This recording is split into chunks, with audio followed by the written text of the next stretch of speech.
एक गर्भवती महिला जो प्रसव पीड़ा से कराह रही थी, जबकि उसका पति उसे लेकर एक अस्पताल से दूसरे अस्पताल चक्कर लगाता रहा, लेकिन जीवन रक्षक कहे जाने वाले डॉक्टर को कांबले दंपति पर जरा भी रहम नहीं आई। जी हाँ, सही सुना आपने। भले ही ये मामला 6 महीने पुराना हो, लेकिन गर्भवती पत्नी को लेकर कई अस्पतालों की खाक छानने वाले सुनील कांबले की दर्द भरी दास्तान सुनने के बाद किसी के भी होश फाख्ता हो जाएं। हम बात कर रहे हैं महाराष्ट्र के पालघर जिले के अंतर्गत आने वाले वसई विरार मनपा के बोलिंग अस्पताल की, जिसने लापरवाही की सभी हदें पार कर दी, लेकिन प्रसव पीड़ा से परेशान महिला की डिलीवरी तक नहीं की। अपनी गर्भवती पत्नी को लेकर रात 1:30 बजे से लेकर सुबह तक का जो अनुभव सुनील कांबले ने निर्भीड समाचार से साझा किया, वो वाकई भयावह और डरावना था। दरअसल सुनील कांबले का कहना है कि बोलिंग अस्पताल के डॉक्टर ने उन्हें अपनी गर्भवती पत्नी को जिन जिन अस्पतालों में ले जाने के लिए कहा, वहां बोलिंग अस्पताल का नाम सुनते ही कोई भी डॉक्टर डिलीवरी का केस लेने और गर्भवती महिला को छूने से भी इनकार करता रहा।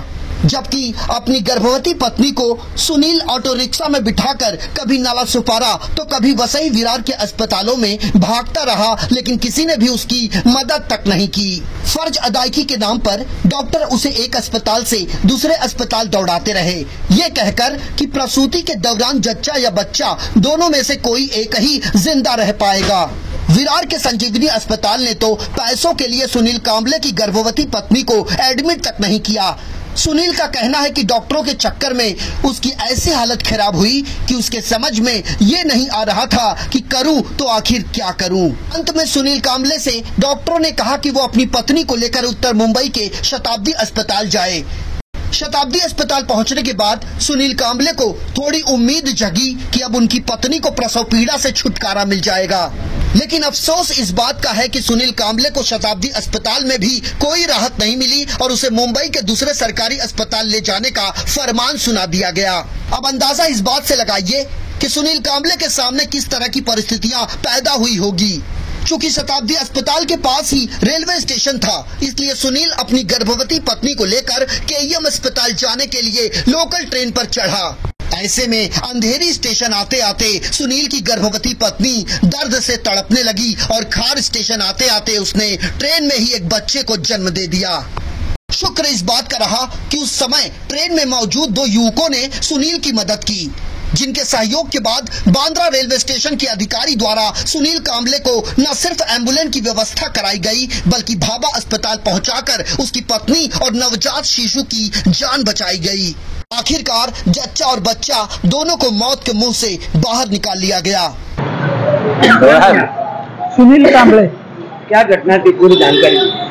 मी ऍक्च्युली 26 ऑक्टोबरला रात्री 2:30च्या सुमारास इकडे वुडलँड थिएटरच्या समोर आहे, माझी वाईफ प्रेग्नेंट होती, तर तिथे आलेलो। तिथे नाव नोंदणी वगैरे चेकअप वगैरे चालू होतं, तर तिथे गेलो। तिथे गेल्यानंतर त्यांनी सांगितलं इथे मशिनरी वगैरे उपलब्ध नाही, तुम्ही बोलिंगला घेऊन जावा।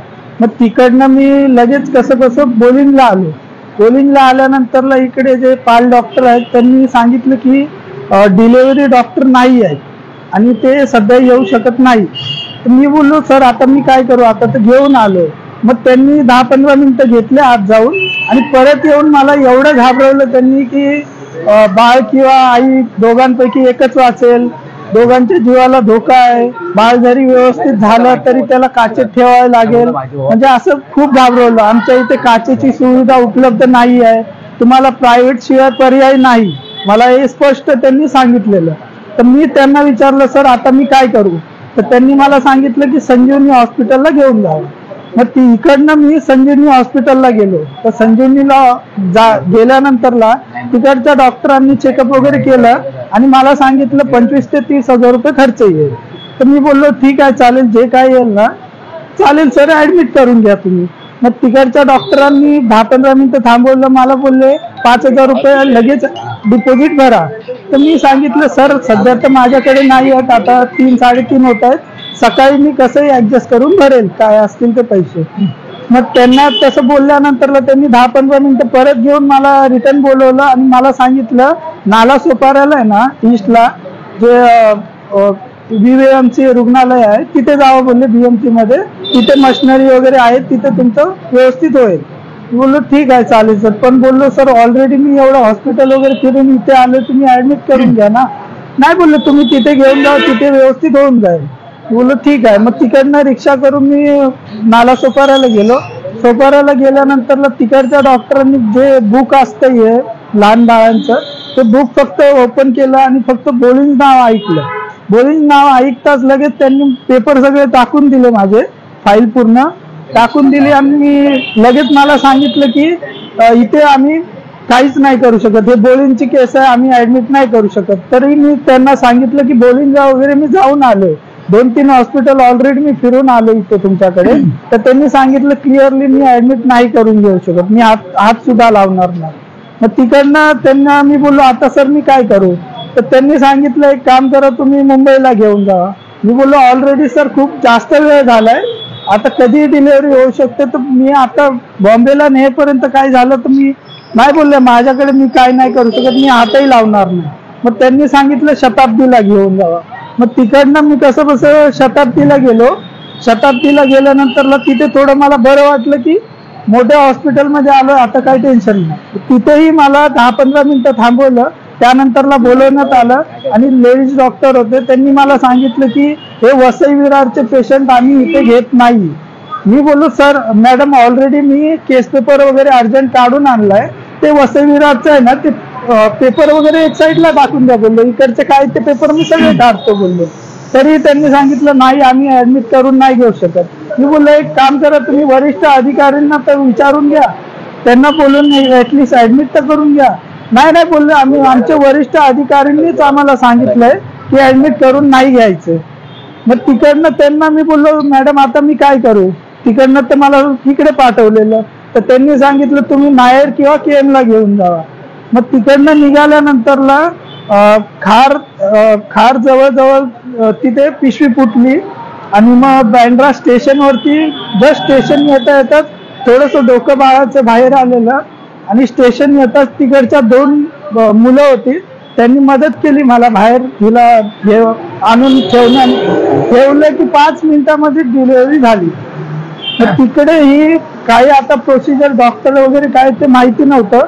मग त्या दोन्ही मुलं आहे ना रेल्वे डिपार्टमेंटचेच होते, मग त्यांना सगळी प्रोसेस माहिती होते.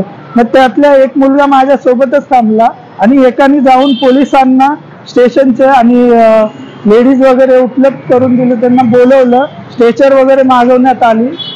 तर मग त्यांनी तिकडनं मला ॲम्ब्युलन्स करून बाबा हॉस्पिटल येथे ऍडमिट करण्यात आलं.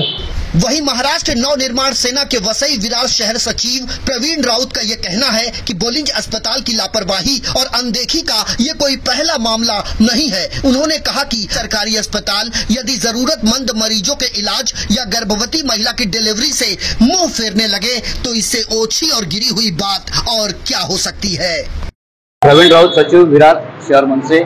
माझ्याबरोबर आनंद आहे, महिला आघाडी आहे. 8 महिन्याचा बाळ ऑलरेडी ती डिलिव्हरीच्या टायमाला आले आणि तुम्ही त्यांना ऍडमिट तर करून घ्यायला पाहिजे. ऍटलीस्ट गायनॉलॉजी नसेल तर तुम्ही बाहेर किंवा बोलवा, वरिष्ठांना सांगा, पण ऍडमिट न करता असं पाठवून पाहिजे. हा बालची जे आहे त्याला आपण पहिला निलंबित करावं अशी आमची मागणी आहे. आणि थोड्या दिवसात आम्ही आयुक्तांची भेट घेऊन इथे गायनॉलॉजी नाही आहे हेही आपल्याला 200-250 जर महिला इथे प्रसिद्ध होतात तर इथे गायनॉलॉजीची गरज आहे. आणि हे एवढं मोठं हॉस्पिटल बोलिंग आता या वेस्टमध्ये एकच असं आहे तर ते गरिबांसाठी आहे. पण इथे जर असं होत असेल, इथे अधिकारी असे बोलत असतील, एखाद्या बाईचा जीव गेला असा त्याच्यात उद्या काय झालं असं रस्त्यामध्ये जाताना तर काय केलं असं, महापालिकेचा गुन्हा झाला असं ना, ह्यांना पण गुन्हेगार पण दाखल केलं असतं, गुन्हा दाखल केला असता. पण अनायासे त्या बाळा रेल्वे स्टेशनवर जर ते डिलिव्हरी होते आणि याच्या संदर्भात महापालिकेतले जेवढे पॅनल डॉक्टर आहेत त्यांना घेऊन एक संयुक्त बैठक आपण महापालिका आयुक्त आणि भक्ती चौधरी यांच्याबरोबर लावू आणि याच्यातनं ज्यांनी त्रास म्हणजे फरक पडत त्यांच्यावरती कारवाई करायला लावू. सुनील की बातों पर यदि गौर करें तो देर रात वसई विरार महानगर पालिका के बोलिंज अस्पताल में उससे ये कहा गया था कि प्रसूति के बाद बच्चा या माँ दोनों में से कोई एक ही बच पाएगा और बच्चे को तत्काल शीशे में रखने की नौबत आ जाएगी। लेकिन विधि का विधान देखिए, न अस्पताल और न डॉक्टर। कुदरत ने आज बिना किसी की सहायता से एक माँ को न सिर्फ एक नई जिंदगी दी बल्कि उसे पुत्र रत्न भी दिया, वो भी पूरी तरह से सुरक्षित। लेकिन जिन डॉक्टरों को भगवान की उपमा दी गई है, जिन डॉक्टरों को समाज में एक अव्वल दर्जा दिया जाता है, ऐसे डॉक्टर यदि अपनी ड्यूटी नहीं निभा सके और ऐसे डॉक्टर यदि अपनी जिम्मेदारी का निर्वाह नहीं कर सके तो आम जनमानस भरोसा करेगा तो आखिर किस पर करेगा। बहरहाल सुनील कांबले को जब भी उनके साथ हुई इस घटना की याद आती है तो वो सहम जाते हैं और ऊपर वाले से हाथ जोड़कर यही प्रार्थना करते हैं कि जो उनके साथ हुआ वो किसी और के साथ ना हो। भंवर चौहान, निर्भीड समाचार, विरार।